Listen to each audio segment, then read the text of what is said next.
നമസ്കാരം, any time ന്യൂസിലേക്ക് സ്വാഗതം.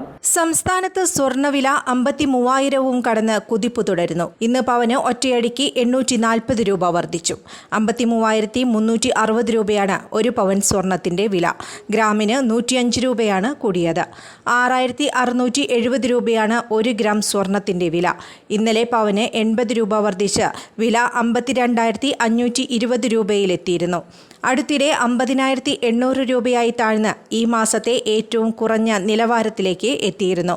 പിന്നീട് സ്വർണ്ണവില തിരിച്ചു കയറുന്നതാണ് ദൃശ്യമായത്. 10 ദിവസത്തിനിടെ 2,500-ലധികം രൂപയാണ് വർദ്ധിച്ചത്. News desk, any time news. കൂടുതൽ വാർത്തകൾക്ക് ഞങ്ങളുടെ ചാനൽ സബ്സ്ക്രൈബ് ചെയ്യുക, ഫേസ്ബുക്ക് ഫോളോ ചെയ്യുക. വാർത്തകൾ വേഗത്തിലറിയാൻ എനി ടൈം ന്യൂസ്.